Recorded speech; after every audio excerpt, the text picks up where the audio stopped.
Fellas, the unthinkable has finally happened. No, Nintendo isn't finally okay with people supporting their games. No. Sony didn't rehire all 900 people they let go.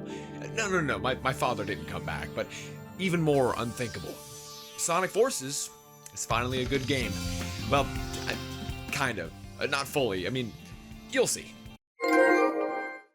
Okay, so quick recap for everyone out of the loop. Sonic, amazing mod support. Sonic fans are really good at taking these games and enhancing them or completely destroying them all in the name of fun or proof of concept. Hell, we're seeing fans completely remake games just because they can, which is fantastic. If you're a longtime viewer of this channel, you'll know that I covered Sonic Forces when it first came out all the way back in 2017, which was about 7 years ago. For everyone who didn't watch the video, or for the people that never play the game, what's wrong with Sonic Forces? Well, Forces was very undercooked. Like, it wasn't buggy or anything like that, it just didn't really have anything going on. Like, for example, a lot of Sonic's standard moves like drifting, wall jumping, or even the lightspeed dash were all taken away from him.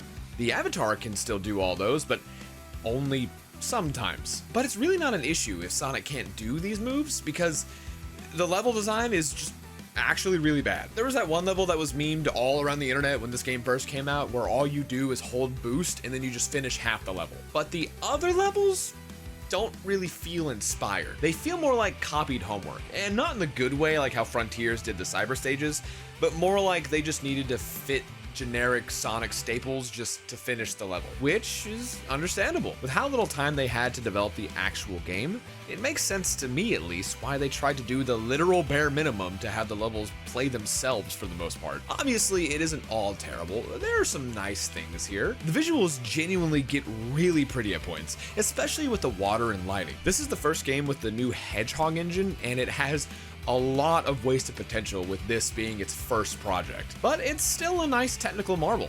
Sonic Unleashed still is the standard for Sonic's top-tier graphical fidelity, to me anyways. And of course, the plot is in no way helping this game's case. They really push this game as a return to the edgy, darker, serious Sonic. The world is taken over, Sonic and his friends are forced to escape underground and hide. There's an all-new powerful villain who can warp time and space and but the power of friendship still prevails. Don't worry, citizens, our completely platonic love for each other will stop these evil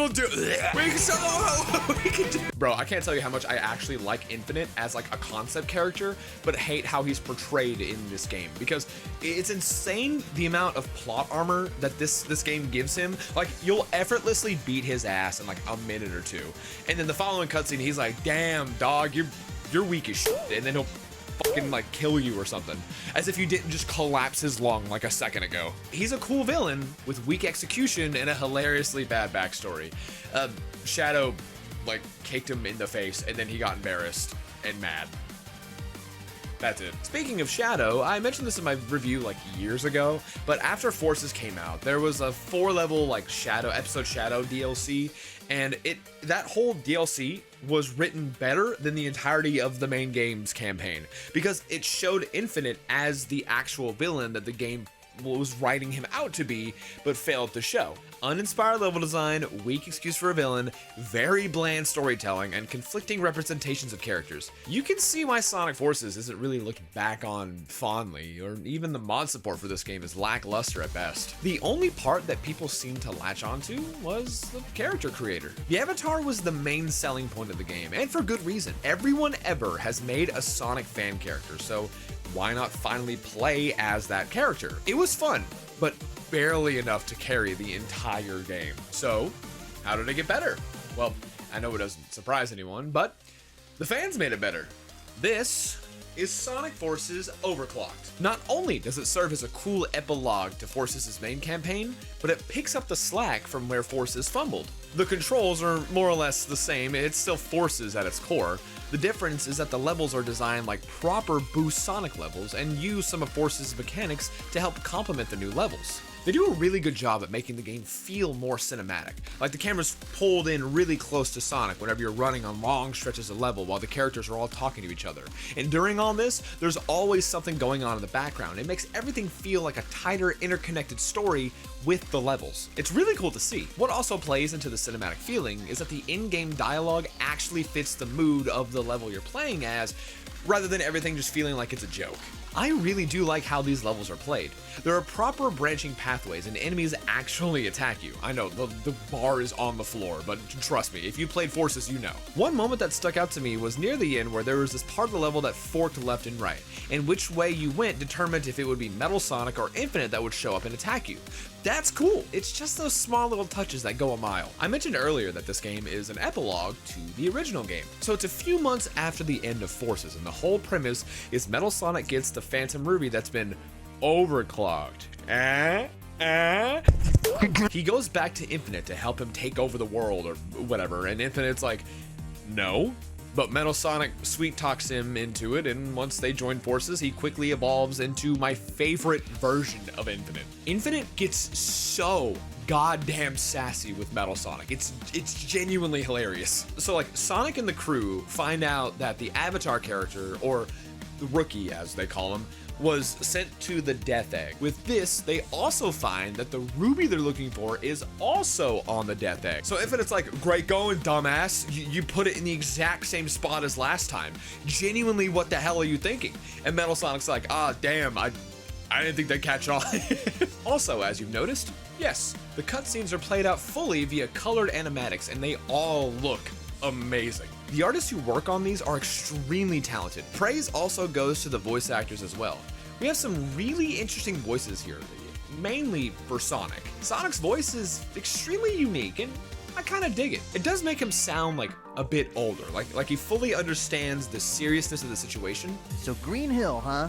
That's pretty close by. I could probably take a detour through here. Hey, there you are. Question though, seriously, how'd you even get up here? Whoa. Well, they certainly got the mood down, Pat. The ominous lighting, monochromatic color scheme, nice and creepy. It also helps that the writing is like just actually good. There's a very nice balance between goofy and serious, and it doesn't feel all over the place like Forces did. My favorite example is in Forces, where Sonic is presumed to be like dead or something, and like it shows everybody mourning the loss, like, oh my god, Sonic's dead, oh my god, and months go by, and then it just shows Sonic like just chilling in a jail cell like nothing happened. What you thinking about? In Overclocked though, sometimes the voice direction can feel a little bit silly. Like when the Rookie gets sent to like null space and they don't even know if they're still alive. Sonic, he's super chill, dude. Like everything's fine. He knows what's going on. It's whatever, dude. Like if he's dead, it's fine. But we'll find him, dead or alive. We'll find him. But like, you know, just chill out, dude. Calm down. Infinite sounds like spot on. I'm very impressed by this actor's voice.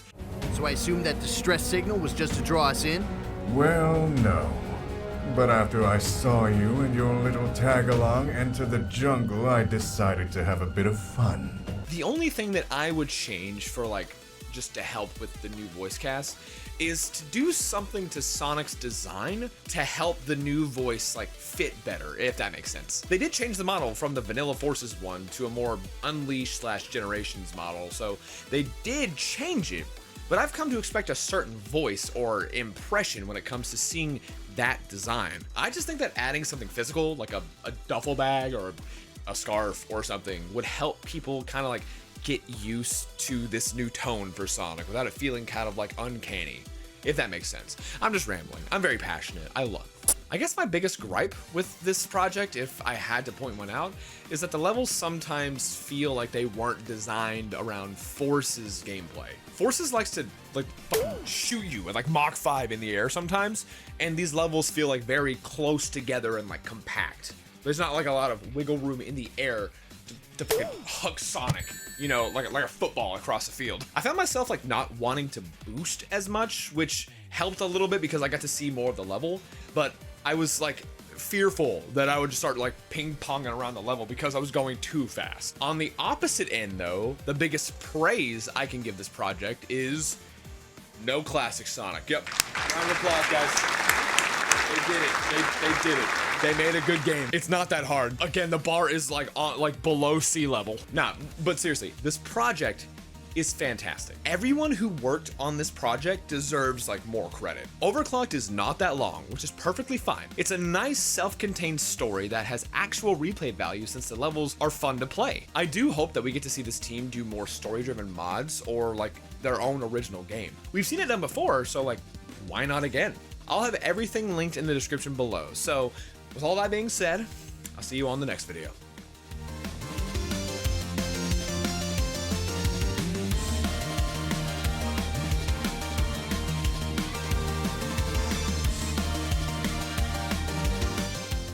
My balls itch. Thanks, Dylan. Appreciate you putting that in the script. Fucking hate you.